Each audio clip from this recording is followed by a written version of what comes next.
The early morning mist clung to the cobblestones of Buckingham Palace, shrouding the black iron gates in a ghostly veil. The air was crisp, the kind of London chill that seeped into the bones, and the faint glow of street lamps cast long shadows across the pavement. A lone royal guard stood at his post, his red tunic a stark contrast against the grey dawn. His bearskin hat tilted just so, his rifle held with the precision of a man who had trained for this moment his entire life. His name was Sergeant James Finch, and to the casual observer, he was a statue, unmoving, unyielding, a symbol of the Crown's enduring legacy. But beneath the surface, his heart beat steady, his senses sharp, attuned to every sound, every movement. A low rumble broke the stillness as a convoy of American military vehicles rolled into the palace courtyard, their engines growling with the confidence of a superpower. The vehicles bore the insignia of NATO, their presence a reminder of an upcoming summit between allied forces. At the head of the convoy was Lieutenant Colonel Marcus Sterling,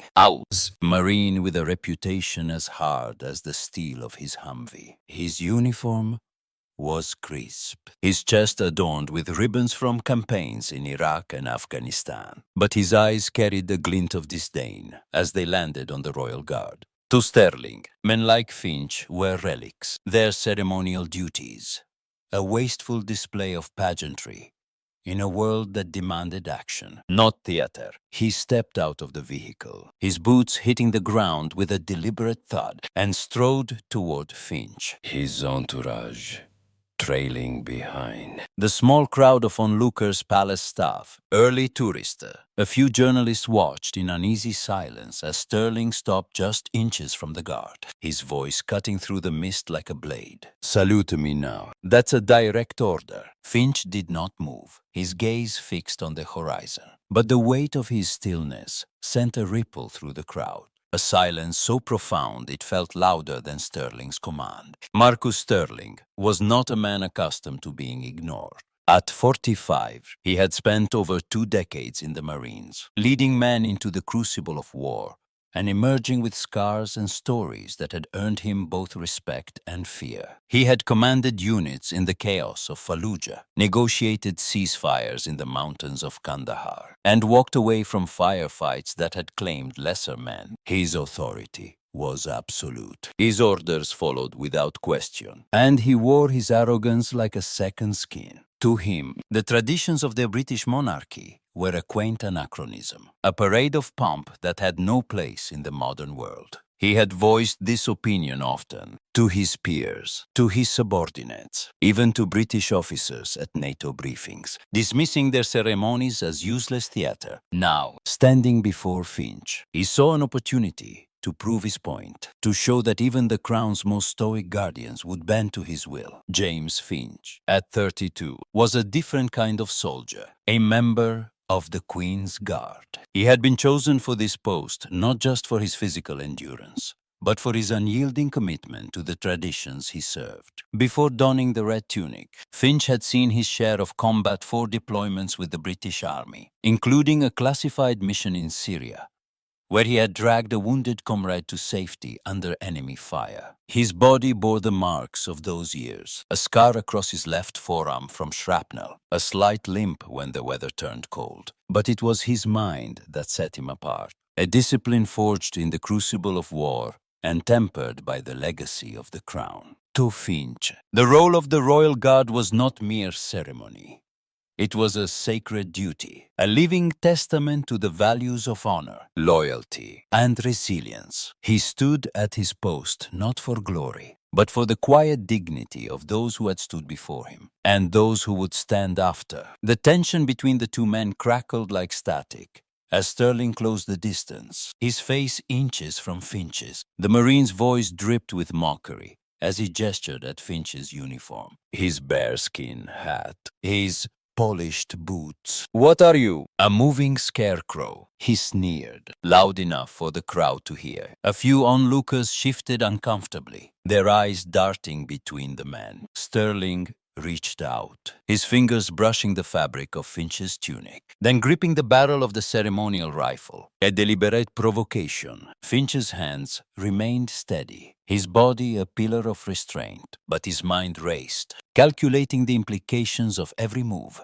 The crowd grew, palace security personnel hovering at the edges, their radios crackling with urgency. Sterling's voice rose, his tone sharp with authority. "I am your superior officer. Salute me." Now, the command echoed across the courtyard, a challenge that demanded submission. For a long moment, Finch did not move, his silence a wall Sterling could not breach. Then, with a motion so subtle it might have gone unnoticed, Finch shifted his weight, his gloved hand gently but firmly pushing Sterling's fingers away from the rifle. The crowd held its breath as Finch spoke, his voice low, steady, each word measured with the precision of a soldier who knew his ground. "You are violating Standing Order 157. My duty is to the crown, not external chains of command." The words, drawn from the Queen's Guard regulations, were a shield, a reminder of the boundaries Sterling had crossed. They were delivered with respect, but also with an unshakable resolve that left no room for negotiation. Sterling froze, his hand still hovering in the air, his face a mask of disbelief. The crowd, the security team, even Sterling's own men, they all stood in stunned silence, the weight of Finch's words settling over them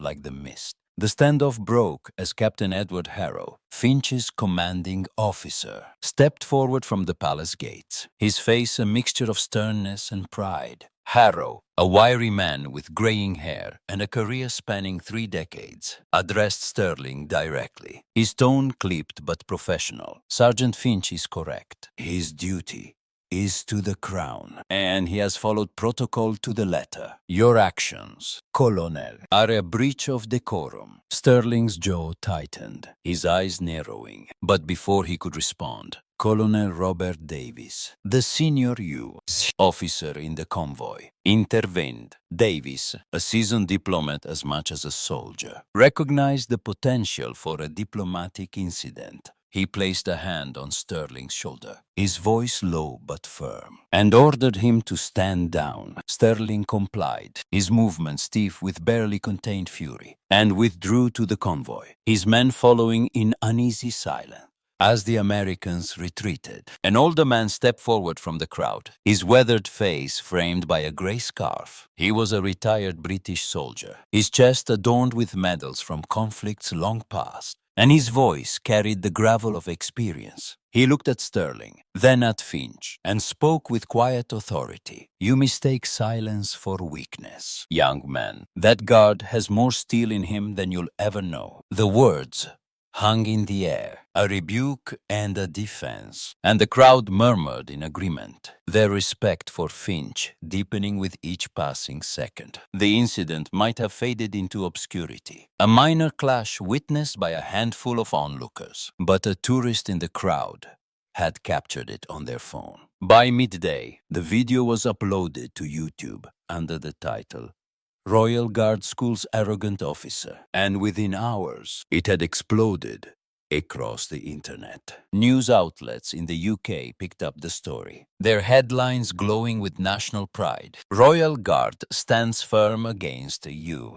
Officers demands. Finch, the face of British honor." The clip racked up millions of views, sparking debates on social media about tradition, discipline, and the meaning of respect. Commenters hailed Finch as a hero, a symbol of quiet dignity in the face of arrogance, while others criticized Sterling's behavior as a stain on the U.S. military's reputation. The fallout was swift. The British press celebrated Finch, their articles filled with details of his service record, his bravery in Syria, his unwavering commitment to the crown. Editorials in the Times and the Guardian called him a living embodiment of the values the Royal Guard represented. Across the Atlantic, Sterling faced immediate consequences. The U.S. Marine Corps sensitive to the diplomatic ramifications, issued a formal reprimand, suspending Sterling's eligibility for promotion pending a review. His peers, once loyal, distanced themselves, their silence a condemnation of its own. Sterling, however, remained defiant, at least on the surface. He told a colleague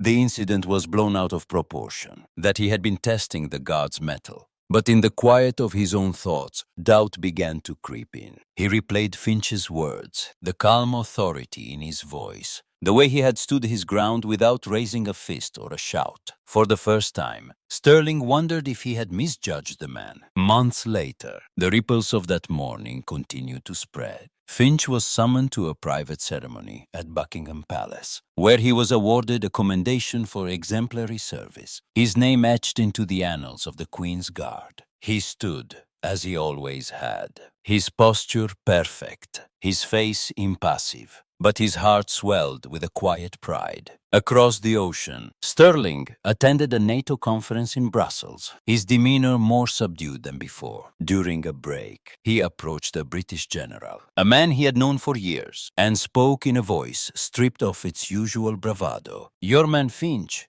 He was right to hold his ground. The general nodded, a flicker of respect in his eyes, and the moment passed without further words. The incident inspired others in ways neither man could have foreseen. A high school student in Manchester, moved by the video, wrote an essay about the power of discipline, earning a scholarship to a prestigious university. A young U.S. soldier stationed in Germany watched the clip and resolved to perfect his own ceremonial drills, determined to honor his uniform with the same dignity Finch had shown. The story of that morning, of a royal guard's silence and a marine's humbling, became a quiet legacy, a testament to the enduring power of honor, discipline, and the unspoken bonds that tie soldiers together, even across oceans and traditions.